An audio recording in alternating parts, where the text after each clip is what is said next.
it's a non-functional government. Asif Nazrul is responsible for all this. আপনি দেখেন, আজ এখনো দেখেন সমন্বয়করা যে পার্টি টাটি করতে যাচ্ছে, কি নাগরিক জাতীয় নাগরিক কি করতে যাচ্ছে, তারাও বলছে যে নতুন সংবিধান লাগবে, এই সংবিধান দিয়ে চলবে না। আপনি কে করেছে? নজরুল। আমার তো একটা মামলা পেন্ডিং আছে। এই আপনি যদি দেখেন, আপনি যদি শুরুটাই করেন রাষ্ট্রের সাথে ফ্রড, তাহলে রাষ্ট্র শক্তিশালী হবে কেমনে? আপনি যে প্রেসিডেন্টের রেফারেন্স যেটা কথা বলছেন, ওই রেফারেন্স কোথায়, কার কাছে আছে রেফারেন্স? এই গভর্নমেন্ট প্রতারণা করছে সব ইসের সাথে, জনগণের সাথে। এই গভর্নমেন্ট আপনি আজ পর্যন্ত থানাগুলি ঠিক করতে পারেন নাই, আপনি আজ পর্যন্ত ব্যুরোক্রেসিকে ঠিক করতে পারেন নাই। আপনি কাজ করবেন কাকে দিয়ে? ওই যে বাজার লাগিয়েছেন হাট, ওদের দিয়ে কাজ করাবেন?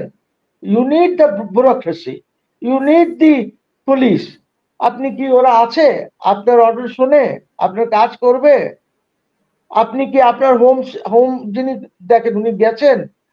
কালকে আমরা এক জায়গায় আলাপ করতেছিলাম, এই ইন্টারন্যাশনাল ক্রাইমস ট্রাইব্যুনাল যেটা আপনি রেখে দিয়েছেন, এটার উপরে তো প্রশ্ন উঠবে। আপনি দেশের থেকে billions and billions of dollars চলে গেছে, আপনি কি করছেন? আপনি কোনো ইকোনমিক ক্রাইমস এর কোনো অর্ডিন্যান্স বা কোনো আইন করেছেন? আজ কতদিন হয়ে গেল? মোর দেন 120 days অর সো। আপনি করেছেন? 5 তারিখে কত, 4 মাস হয়ে যাবে কালকে।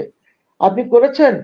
ইকোনমিক ক্রাইমস যেগুলি হয়েছে এই দেশে, ওই ইকোনমিক ক্রাইমসে আপনার people like Salman S Alam, এগুলিকে তো আপনাকে ইকোনমিক ক্রাইমসে আনতে হবে।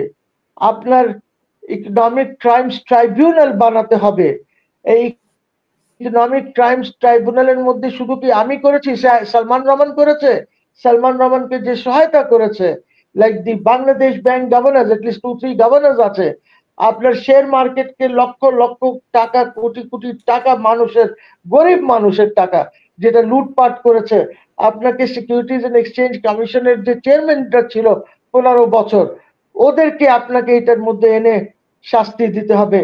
আপনাকে ইন্স্যুরেন্সের যে রেগুলেটর ছিল, তারা যে খেলাটা খেলেছে, ওদেরকে আপনাকে আনতে হবে, রেগুলেটরসদেরকে। তাহলে ইকোনমিক ক্রাইমস আপনি কিভাবে করবেন? ওই মার্ডার কেস করে? মার্ডার কেসেও তো পারবেন না, মার্ডার কেসেও পারবেন না ওদেরকে ঝুলাতে। আপনি কি শেখ হাসিনা মার্ডার করেছে? শেখ হাসিনা আদেশ দিয়েছে যে ওই রিক্সাওয়ালারে মেরে দাও, যে কেসে আপনি ঢুকাচ্ছেন প্রত্যেক কেসে? সে তো করে নাই এটা। আপনি কিভাবে, আপনি কি করবেন? এভিডেন্স আনবেন কোত্থেকে? হ্যাঁ, আপনি 15 দিনের ট্রায়াল করে শেখ হাসিনার কে আপনি কনভিকশন দিতে পারেন, সেন্টেন্স দিতে পারেন, যদি ইকোনমিক ইসে আপনি নিয়ে আসেন, ইকোনমিক ক্রাইমস গুলি যদি ইয়ে করেন। সো আপনি, I mean, it's a non functional government. Asif Nazrul is responsible for all this. আপনি দেখেন, আজ এখনো দেখেন সমন্বয়করা যে পার্টি টাটি করতে যাচ্ছে, কি নাগরিক জাতীয় নাগরিক কি করতে যাচ্ছে, তারাও বলছে যে নতুন সংবিধান লাগবে, এই সংবিধান দিয়ে চলবে না। আপনি কে করেছে? নজরুল। আমার তো একটা মামলা পেন্ডিং আছে।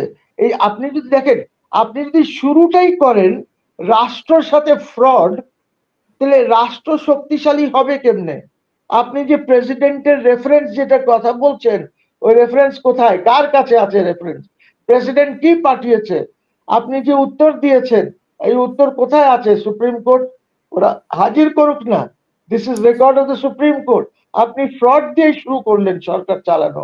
8 তারিখে আমি আসলাম 2টার সময়, আপনি 7টার সময় রেফারেন্স পাঠালেন জজদের এখানে। আপনি যেরকম নথি লেখে না, নথি, সরকারি সরকারি যেরকম নথি লেখা হয়, ওই নথি স্টাইলে ওই ওপিনিয়নটি আছে। ওপিনিয়ন কিচ্ছু না, ওইখানে এটাও বলা নাই যে উনি কি কি কিভাবে এসেছে। এটা একটা নিয়ম আছে, সুপ্রিম কোর্ট যখন ওপিনিয়ন দেয়, এক রুলস আছে। আপনি বলবেন যে আমরা কি ভার্চুয়ালি করেছি। ভার্চুয়ালি করেছেন তো দেখান, ভার্চুয়াল ভিডিও দেখান, বিকজ এর আগেও তো সুপ্রিম কোর্টে ভার্চুয়াল মামলা মোকদ্দমা হয়েছে।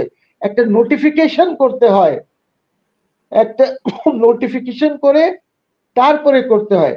কোভিড এর সময় যখন দ্য কোর্টস ওয়ার অপারেটিং আপনার ইসে ভার্চুয়ালি অপারেট করতেছিল, একটা নোটিফিকেশনের মাধ্যমে ছিল, একটা ইয়ে আইন ধরেন একটা আইন করা হয়েছিল যে এইভাবে আমরা করব, যেটা পরে ওইটাকে বিলুপ্ত করা হয়েছে। তো আপনি যদি ভার্চুয়াল করেন, এটা তো আমি যে আমরা চারজন আলাপ করছি, ইটস নট লাইক দ্যাট।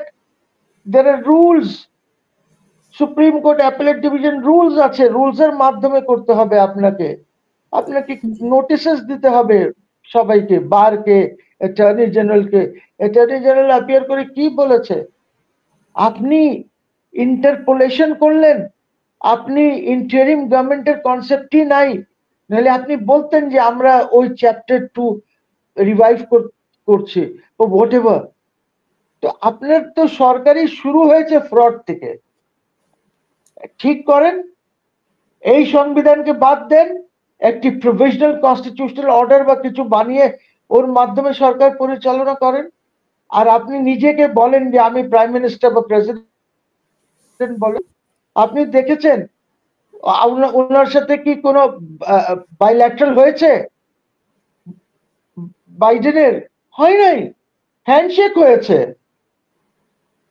গলা ধরে একটা চুমু দিয়েছে হয়তো। বাইল্যাটারাল তো ক্যানাডার সাথে হয়েছে, আরো কয়েক দেশের সাথে হয়েছে, বাইল্যাটারালের একটা সিস্টেম আছে। আর আপনি রাষ্ট্রকে বলে দিলেন হাফ অ্যান আওয়ার হয়েছে। দেখান না বাবা, show it on BTV, Bangladesh টেলিভিশনে দেখান, যদি অন্য কোথাও দেখ। তো আপনি যখন কাজই শুরু করেছেন রাষ্ট্রের সাথে ফ্রড করে, হুয়েভার ইজ রেসপন্সিবল, যে রেসপন্সিবল হয়, আমরা জানি যে কোন ব্যক্তি রেসপন্সিবল। ওই ব্যক্তি নিজেই চিফ অ্যাডভাইজার হতে চেয়েছিল, কিন্তু হয় নাই, because some of the student leaders, এরা নাই টাইপ যারা ছিল, ওরা বলেছে তখন যে আমরা তাহলে ওনার সাথে আলাপ করি, প্যারিসে আলাপ করি। উনি বলেছেন না না, আমি তো প্রস্তুত আছি চিফ অ্যাডভাইজার হওয়ার জন্য। So this things have happened. আপনি আপনি আপনি বাঁচতে পারবেন না তো। আপনি রাষ্ট্র weak, your state is weak. আমরা 18 কোটি স্ট্রং আছি, 18 কোটি লোক স্ট্রং আছে, বাট রাষ্ট্রযন্ত্র যেটা সেটা তো উইক, অনেক উইক, দুর্বল। এগুলি কিভাবে ঠিক করবেন? ঠিক করতে হলে আপনাকে ওইভাবে আমি জাস্ট একটা ছোট কথা বলি। আপনারা একটা ছবি দেখেছেন, উনি যে কোপা 29 বাকুতে যে গিয়েছিলেন আজারবাইজান, সব পত্র পত্রিকায় ছিল ছবিটি। আপনারা কেউ দেখেছেন ছবিটি? সব পত্র পত্রিকায় ছিল। ওই যে যারা heads of government in states, ওদের যে ছবিটা ছিল, ওই ছবিতে উনাকে এক কোনায় দাঁড় করিয়ে দিয়েছে। You know why? You know why? Because he is chief adviser, he is not the prime minister, he is not a minister. যার জন্য ওনাকে কোনায়, because international protocol does not recognise chief advisers and advisers. এটা বুঝতে হবে আপনাকে। এটা recognise যদি করতো, দেখবেন শাহবাজ শরীফ সামনে আছে। তো এই কোয়েশ্চেনটা করার পরে একটা উত্তর এসেছে আমাদের কাছে। উত্তরটা হলো এই যে অ্যালফাবেটিক্যালি দাঁড় করানো হয়েছিল, যেহেতু উনার কাজে উনি ওই ওয়াইতে ছিলেন, এই জন্য উনি কোনায় ছিলেন। নো, নাম দিয়ে হয় না। ইন্টারন্যাশনাল ইসে আপনার দেশের অ্যালফাবেটিক্যাল অর্ডার ইজ ইউজড, অথবা আপনার যে ইয়ে আছে, অবস্থান আছে, সেটা দিয়ে হয়। কোনো সময় এটা হয় না। এইসব ফ্রড, এইসব বেকার কথা। আপনি আপনার you have got a very weak press secretary, যে প্রথম আলোর থেকে আপনি নিয়ে এসেছেন, যারা দেশের এগেনস্টে কাজ করে। প্রথম আলো সারাক্ষণ দেশের এগেনস্টে কাজ করে, সারাক্ষণ প্রথম আলো দেশের বিরুদ্ধে কাজ করে। ওরা কোনো নিউজ যদি করে, ওই নিউজের মধ্যেও দেখবেন যে এইভাবে করে ওয়ার্ডিংস গুলি, যে এটা কনস্পিরেসি, একটা দেশের বিরুদ্ধে যাচ্ছে। সো কি করবেন আপনি? আপনি কি করবেন যদি যন্ত্রটা, আপনার রাষ্ট্রের যন্ত্র স্ট্রং না হয়? কাজ করতে পারবে না তো। আমাদের এখানে ধরেন আমাদের চৌধুরী সাহেব আছেন, উনি তো আগাগোড়াই সরকারের সাথে ছিলেন। উনি বিং এ সিভিল সার্ভেন্ট, উনি তো সরকারের কি এইভাবে হয় কাজ? আজকে আপনার ব্যুরোক্রেটসের কাজ। আর আপনি বলেছেন কি, আপনি আজ পর্যন্ত কিন্তু সিভিল সার্ভেন্টদের সাথে আপনি মিটিং করেন নাই। আপনি একবার গিয়েছেন শুধু বাংলাদেশ সেক্রেটারিয়েটে, ও ইউ গন ওয়ান্স। ওইখানে একটা কাউন্সিল অফ অ্যাডভাইজার্স এর মিটিং করেছেন আপনি, আপনি আর যান নাই কোনোদিন, আপনি কারোর সাথে দেখা করেন নাই, you not met anybody in the secretariat. আর একদিন আপনি মিটিং করেছেন সচিবদেরকে নিয়ে ওই ড্রাম ফ্যাক্টরিতে, ওইখানে যেখানে আপনার ইয়ে আছে, অফিস আছে, I have not met them. আপনারা তো ওদেরকে কনফিডেন্সে নিলেনই না, পুলিশকে কনফিডেন্সে নিলেনই না, ওদের মনোবলই ঠিক করলেন না। আর আপনি চাইতেছেন ইন্ডিয়ার সাথে যুদ্ধ করতে, বলেন যে এই আমরা 1 আর 40। That's absolute nonsense, that's absolute nonsense. আপনার রাষ্ট্রযন্ত্রটা ঠিক করতে হবে, তামাশা করে কোনো লাভ নাই।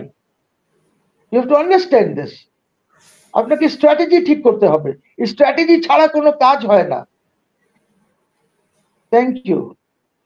অনেক ধন্যবাদ।